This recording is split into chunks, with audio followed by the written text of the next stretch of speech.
के लिए भी किसी का सहारा लेना पड़ा। हमारे बहुत दिव्यांग जन जो बैठे हैं और बड़ी संख्या में प्रदेश में, बड़ी संख्या में लाखों लाख हैं, उनको हर दिन इसी तरह की परेशानी का सामना करना पड़ रहा है। आज हम लोग बैठ करके कुछ साथियों ने सुझाव दिए लिख करके, हमारे ताऊ हरिंदर जी ने ज्ञापन दिया है।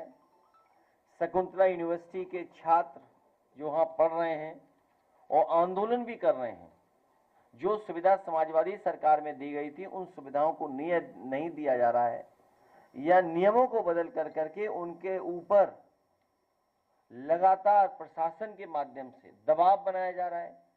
वो अगर हॉस्टल की मांग कर रहे हैं तो हॉस्टल नहीं दे रहे हैं, उनको कमरे खाली करा रहे हैं। खाने का इंतजाम था, वो खाने का अच्छा इंतजाम नहीं दे पा रहे हैं। वहीं यूनिवर्सिटी में और जो सुविधाएं थी वो भी रोक दी गई उनकी। उन पे झूठे मुकदमे भी हैं कुछ साथियों पर, तो वो भी अपना ज्ञापन देकर के अभी हमें गए हैं। इसलिए हम अपने दिव्यांगजनों को भरोसा दिलाते हैं कि समाजवादी सरकार बनने पर इनका हक दिया जाएगा और आरक्षण देने का काम हम लोग करेंगे। और जो सरकारी दुकानें बनती हैं, जिस तरह समाजवादी सरकार में दुकानें बनाई गई थी, किसान बाजार बनाए गए थे, जगह जगह बाजारों को बड़े रूप में बनाया गया था। ये जो प्लासियो मॉल है ये भी सरकारी मॉल था, लेकिन सरकार आते ही इन्होंने बेच दिया। हम अपने दिव्यांगजनों को भरोसा दिलाते हैं कि गांव में ग्राम पंचायत स्तर पर, शहर में, नगरों में दुकानों का भी आवंटन इनको करने का काम समाजवादी सरकार में होगा। और उनके लिए अगर हमें आर्थिक सहयोग करना पड़ेगा तो आर्थिक सहयोग भी देने का काम करेंगे। अभी हाल में दिल्ली की सरकार से हम लोग मांग करेंगे, क्योंकि जब अर्थव्यवस्था दुनिया में इतनी आगे बढ़ गई है तो हमारे दिव्यांगजन की पेंशन की भी राशि बढ़ाई जाए। उसके लिए हम लोग इनकी बात लोकसभा में बिठाएंगे। विशेष रूप से अस्पतालों में इन्हें सुविधा मिलनी चाहिए। दिव्यांगों को सरकारी स्कूलों में विशेष सुविधा मिलनी चाहिए। बस वगैरह में जिस तरह हम लोगों ने बताया कि आजकल बसें बन रही हैं कि अगर दिव्यांगजन हैं, बुजुर्ग हैं, महिलाएं हैं, अगर वो बस चढ़ना चाहते हैं तो बस थोड़ी सी अपने आप नीचे हो जाती है। इस तरह की बस में भी सुविधाएं देंगे, न केवल चढ़ने उतरने के लिए बल्कि इनको चलने के लिए भी जो सुविधा होगी वो सरकार की तरफ से इन्हें सुविधाएं देने का काम करेंगे। दिव्यांगों के कल्याण के लिए विशेष बजट रखा जाएगा और इनके कृत्रिम अंगों को और जो सहायक उपकरण हैं, इधर जो कृत्रिम अंग या सहायक उपकरण मिलते हैं उनकी क्वालिटी बहुत खराब है, उसकी क्वालिटी सबसे खराब होती है और सरकार पैसा सबसे अच्छे का ले लेती है।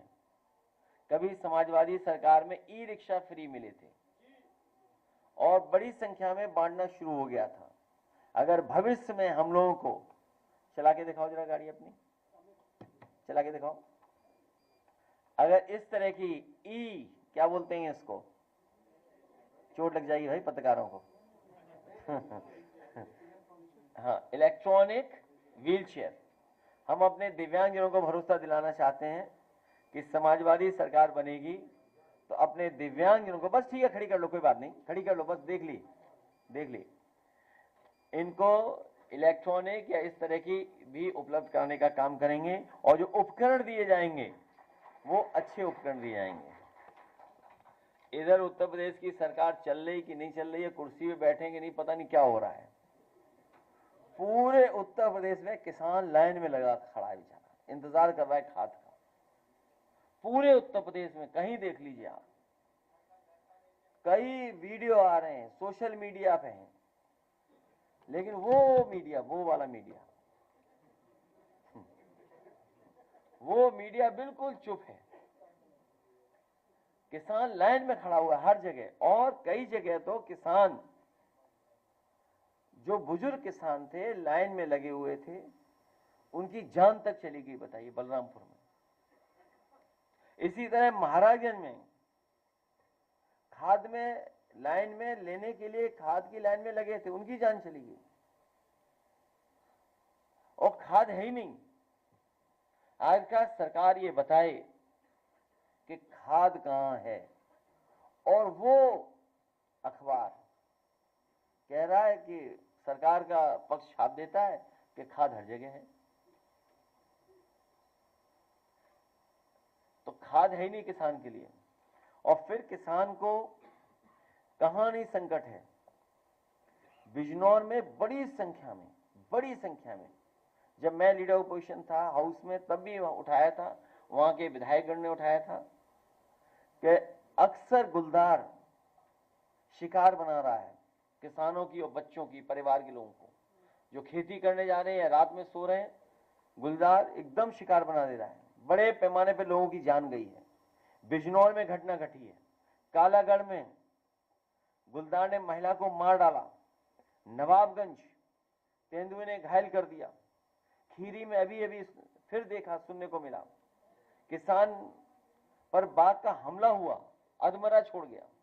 एक किसान का तो हम लोगों ने, मजदूर का सम्मान किया यहीं पर आपके सामने कि किस तरीके से वो लड़ गया। चांदपुर में तेंदुए के हमले से किसान की मौत। बिजनौर में तेंदुए ने 1.5 साल के बच्चे को मार डाला। लखनऊ में 6 साल के, न जाने कितना, लखनऊ में भी आतंक रहा बाघ का। तो ये जितने भी हमारे जंगल से जुड़े जिले हैं, बिजनौर हो, लखीमपुर हो, पीलीभीत हो, सीतापुर हो या आगे बलरामपुर हो, on the floor of house Vidhan Sabha में झूठ बोल सकती हो, उससे विधानसभा में झूठ बोल सकती हो, उससे आप क्या कल्पना करेंगे, आप क्या उम्मीद करेंगे। तो जो पीडीए पाठशाला का काम शुरू किया था, ये केवल सरकार ने आश्वासन दिया और on the floor of house ये कहा कि हम स्कूल नहीं बंद कर रहे हैं, हम मर्ज नहीं कर रहे हैं। ये केवल इसलिए कहा कि हम और आप लोग भरोसा कर लें और अपने आंदोलन को न आगे बढ़ाएं। लेकिन सुनने में आ रहा है, अभी उसकी हम जानकारी और कर लेंगे, कि जिनने पीडीए पाठशाला चलाया और जिन्होंने अपने बच्चों को भेजा पाठशाला में, उन पे भी सरकार एफआईआर करने की तैयारी कर रही है। जिन्होंने पीडीए पाठशाला चलाया, जिन्होंने अपने बच्चों को भेजा पीडीए पाठशाला में, उन सब पे एफआईआर करने की तैयारी सरकार कर रही है। इससे ज्यादा झूठी सरकार क्या हो सकती है। दूसरा, जो इलेक्शन कमीशन को लेकर के लड़ाई छिड़ी, अब हम लोगों को देखने को मिल रहा है कि इलेक्शन कमीशन छिप रहा है डीएम के पीछे, डीएम छिप रहे हैं सीओ के पीछे, सीओ आगे कर दे रहे हैं पुलिस को, और फिर लेखपाल को आजादी दे रहे हैं सब खेल खेलने की, क्योंकि सरकार के पास सच्चाई नहीं है बताने को। पहले तो सरकार ने यही स्वीकार नहीं किया, इलेक्शन कमीशन ने, कि उन्हें मेल मिले कि नहीं मिले हैं, और जब एफिडेविट के साथ वाले मेल मिले उन्हें, तभी तो डीएम को निर्देश दिए गए हैं। इस पे हम और आप लोग बैठ करके एक विशेष प्रेस वार्ता करेंगे, क्योंकि अभी 18,000 में केवल 14 ही जांच की है, और जो बताया कि मर गए ही है, तो उनका प्रमाण पत्र तो होगा पुराना। अगर सरकार बता रही कि वो जान चली गई, मर गए, तो उनका प्रमाण पत्र तो रहा होगा, डेथ सर्टिफिकेट, वो कहां है।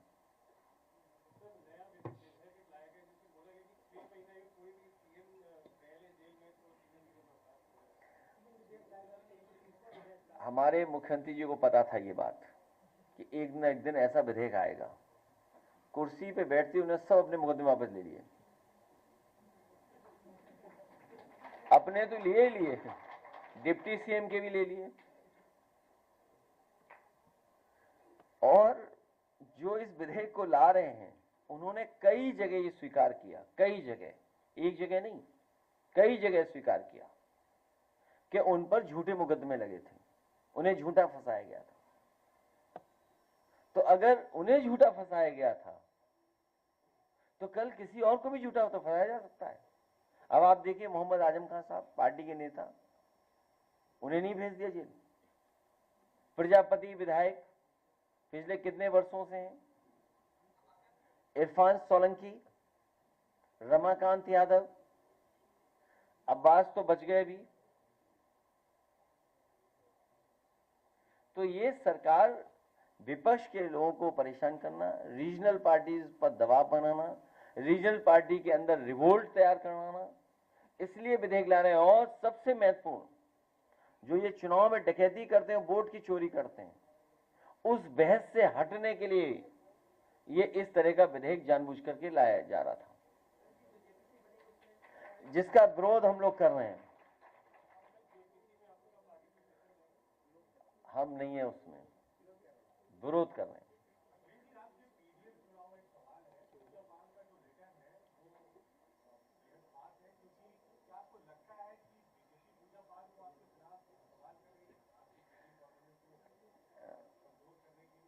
मैं अपने साथी का धन्यवाद देता हूं कि पीडीए, डी फॉर दिव्यांग बीएस में,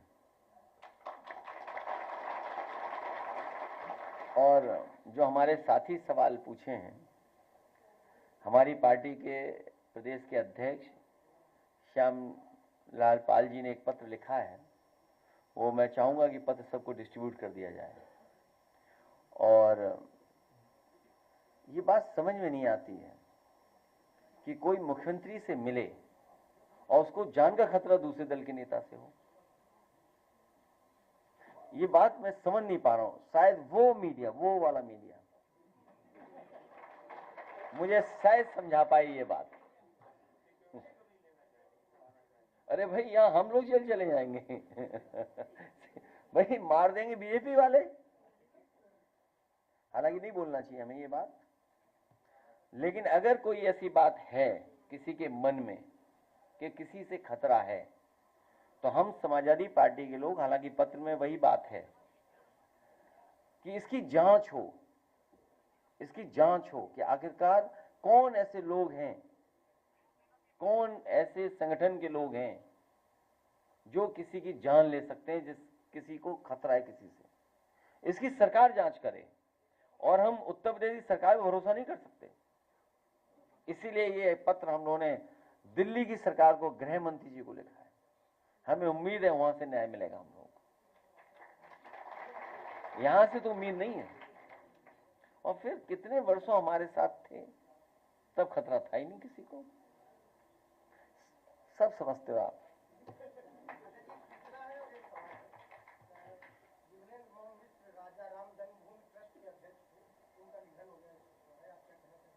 नहीं, मैंने अपनी संवेदनाएं दी हैं, एक्स के माध्यम से हमने संवेदनाएं दी हैं। जिस समय समाजवादी सरकार थी, तो एक हेरिटेज पॉलिसी के लिए वो हमेशा मिलते थे, और उनका योगदान, उनका सामाजिक स्तर और सामाजिक सम्मान बढ़ा रहा है।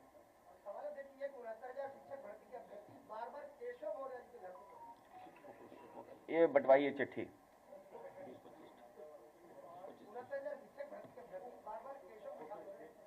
खाद में पूछो कुछ, खाद कहाँ से मिलेगी?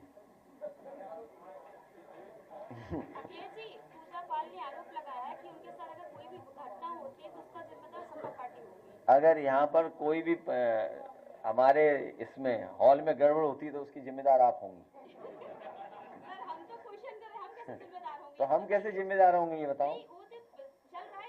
नहीं, इसीलिए हमने आपसे पूछा कि हम कैसे जिम्मेदार होंगे। जो बात आप अपनी घबरा रहे हो, उस सवाल से आप खुद घबरा जा रही हैं। हमारे ऊपर ही आरोप लगा दिया। यही तो मैं सुनना चाहता था आपसे। लेकिन क्या जवाब दिया है? हमारा जवाब आपने दे दिया, मैं आपका धन्यवाद देता हूँ। नहीं, इसकी जांच होनी चाहिए कि आखिरकार क्या है। बड़ा सीरियस मसला है ये। अरे पूरा पत्र नहीं पढ़ा? नाम किसका है? आपका है। अध्यक्ष जी, राहुल गांधी की यात्रा में जाएंगे? हाँ, मैं जा रहा हूँ। नहीं, इंडिया गठबंधन की यात्रा है। हाँ, इंडिया गठबंधन ये अभी कार्यक्रम रिलीज हो जाएगा जल्दी। नहीं, वो एक आध आगे पीछे हो जाएगी तारीख। विपक्ष में आप या राहुल जी इन लोगों को एक लेटर मिलता है, उसको देख के ये कहते हैं और इन्हीं की पार्टी के लोग परेशान रहते हैं, कहीं ऐसा कुछ गलत ना बोलते जिससे पार्टी को नुकसान। कौन कह रहा था? किरण रिजिजू। नहीं, ऐसा वो नहीं कह सकते। वो पार्लियामेंट्री अफेयर मिनिस्टर हैं, कहलवाया गया हुआ उनसे, वो नहीं कह सकते। इतना तो मैं जानता हूं। अब जैसे हम आपसे पूछें या जो जिनके बारे में हमसे पूछ रहे हो, देश के वाइस प्रेसिडेंट कहाँ हैं? मुझे उम्मीद है कि अगर सवाल आपने पूछा है तो वहां से पूछ करके आप बता दो कहाँ हैं। सर, बीजेपी ने पीडीए के सामने पीडीआर का नारा दिया। ये क्या है पीडीआर? दलित राष्ट्रवादी है? बड़ा दलित राष्ट्रवादी, उन्होंने पीडीआर बना दिया। पीडीआर? चलो, हम लोगों से कुछ तो सीख रहे हैं। अधिकारियों पे लोगों का गुस्सा, एक विधायक बेटी राव है, उन्होंने सीएमओ को डॉक्टर को जो है वो अफसर है वहां पे जाके, और दूसरा बलिया में एक अधिकार अभियंता उसको से मारा गया। किसने मारा ये? बीजेपी के लोग। देखिए, आप बीजेपी कहाँ पहुंच गई बताइए आप। बीजेपी के लोग देखो क्या क्या कर रहे हैं। बीजेपी के लोग क्या क्या कर रहे हैं देखिए आप। अभी तो है, कितना दिन बचे हैं अब। पिछली बार हम लोग बैठे थे यहाँ पर जन्माष्टमी के दिन, 504 दिन बचे थे लगभग चुनाव को, तो अब तो 400 कुछ दिन बचे होंगे। अभी देखिएगा चुनाव जितना करीब आएगा, ये बीजेपी के लोगों के पास जूता ही होगा हाथ में और कुछ नहीं होगा। क्योंकि इतना फ्रस्ट्रेट हैं ये लोग। ये क्यों उठाना पड़ रहा है उन्हें, या क्यों एक अधिकारी के ऊपर ये आरोप लग रहा है? और मैं आपसे ये बात कह रहा हूं, आप बीजेपी के कार्यकर्ता पे कोई कार्रवाई नहीं होगी, याद रखना आप। बीजेपी के लोग कोई गुंडई करें, कोई भ्रष्टाचार करें, कोई अपराध करें, उसके लिए कोई कार्रवाई नहीं होगी। आपने बिजली बनाई नहीं, एटा में इतना बड़ा बिजली का कारखाना लग रहा था, समाजवादी सरकार में लगवाया, वो पूरा हो गया होता तो सस्ती बिजली मिलती। बिजली बनाई नहीं, ट्रांसमिशन ठीक नहीं किया, डिस्ट्रीब्यूशन ठीक नहीं किया, सबस्टेशन ठीक नहीं किए, तो यही तो होगा, जूता लिए घूमेंगे भारतीय जनता पार्टी के लोग। जब आपने बिजली ही नहीं बनाई, बिजली का इंतजाम नहीं किया और असुविधा है तो नाराजगी होगी। इससे भी महत्वपूर्ण बात है, सुना है कि कानपुर में कोई भारतीय जनता पार्टी का बहुत खासम खास पकड़ा गया है, अखिलेश दुबे। बहुत भारतीय जनता पार्टी का करीबी व्यक्ति है, बहुत करीबी, इतना करीबी है कि वो भाग नहीं पाया। अगर भाग गया होता तो अंडरग्राउंड रहता आईएएस की तरह वो भी। एक और है जिसमें गाड़ियां उठ के गई और ब्लड प्रूफ पहन करके देखा हमने, आपने सबने, वो भी बीजेपी का सदस्य है। दोनों जगह बुलडोजर नहीं चलेगा, दोनों जगह कोई बुलडोजर नहीं चलेगा, क्योंकि वो बीजेपी के लोग हैं, इसलिए बुलडोजर नहीं चलेगा। आप सरकारी जमीन कब्जा कर लो, सरकारी तालाब कब्जा कर लो, आप सरकार से कोई हेराफेरी कर लो, आप पर कोई बुलडोजर नहीं चलेगा। और हमारी एक बहन ने जो पूछा था अभी कि विधायक उनके साथ खतरा जान का, सुना सोशल मीडिया पे किसी ने लिखा था यादव बनकर के, उसकी सच्चाई हम लोग नहीं जान पाए कौन है।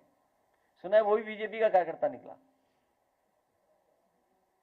जिसने गलत भाषा लिखी, गलत व्यवहार किया और क्या क्या नहीं लिखा, वो भी बीजेपी का ही कार्यकर्ता निकला।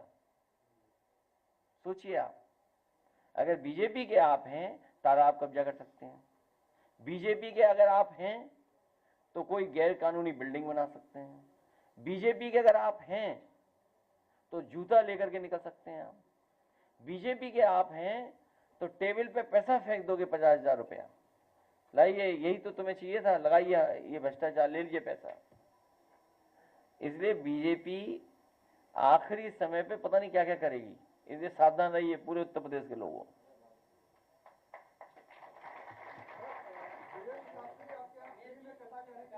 तो ये हॉल तैयार है उनके लिए, ये हॉल फ्री में है अवेलेबल। कल कव्वाली हुई है, कभी कथा होगी यहाँ पे जब चाहे तब आ जाएं। देखिए इस हॉल में जब चाहे तब आ जाएं। अगर आपसे संपर्क किया हो, आप तारीख बता देना, उसी दिन सब कुछ तैयार मिलेगा यहाँ पर नहीं नहीं, फ्री में। देखिए ऐसा है, मैं पत्रकार साथी से सहमत हूँ। ये जितने भी लोग हैं जो अच्छी बात समाज में फैला सकते हैं, उन्हें फ्री करना चाहिए। समाज को अच्छी दिशा देने के लिए, समाज में अपना सही जो हमारे धर्म की जानकारी है वो देने के लिए, क्योंकि हमारा धर्म जोड़ता है, हमारा धर्म प्यार का है, एक दूसरे को करीब लाता है। सदियों से हमने एक दूसरे से सीखा है। ऐसे दुनिया में कई परंपराएं नहीं जो अपने आए, लेकिन हमारा धर्म भेदभाव नहीं सिखाता, हमारा धर्म दूसरा रास्ता नहीं दिखाता। जब आना चाहे आए, अच्छी बात कहने के लिए सब अलाउड है, इसी हॉल में, इसी जगह पर, जब चाहे तब आ जाए। कोई भी साधु उसमें, अरे हमारे चौधरी साहब जानते हैं, एक साधु थे जिन पे एफआईआर थी, मुकदमा था, हमने वापस लिया। वो बहुत बड़े संत हैं, अगर वो भी आना चाहेंगे तो उन्हें भी आना, वो भी दिव्यांग हैं।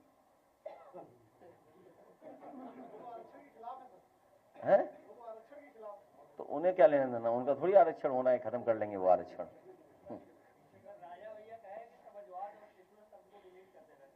देखो तुम भी उसी सवाल पकड़ लिए। देखिए जो लोग आरक्षण के खिलाफ हैं, सेकुलरिज्म के खिलाफ हैं, सोशलिज्म के खिलाफ हैं, हम उनके साथ नहीं हैं। शायद वो बात नहीं समझते होंगे आरक्षण का मतलब क्या है, शायद वो सोशलिज्म का मतलब नहीं समझते होंगे, सेकुलरिज्म का मतलब नहीं समझते होंगे। ये आरएसएस की विचारधारा है। और मैंने कितनी बार बोला आपसे, आप खुद ही नहीं पढ़ते हो। जब बीजेपी का गठन हुआ, उनके पहले जो राष्ट्रीय अध्यक्ष बने, उन्होंने अपने अध्यक्षीय भाषण में कहा कि भारतीय जनता पार्टी की विचारधारा सोशलिस्ट होगी, सेकुलर होगी। तो ये बात कहां से आ रही है? लड़ाई उस समय भी थी, और मैं आज आपसे कह रहा हूं, देश को खुशहाली के रास्ते पे ले जाने के लिए समाजवादी विचारधारा और सेकुलर रास्ता और लोकतांत्रिक व्यवस्था को और मजबूत करना, उसके अलावा कोई रास्ता दूसरा नहीं है।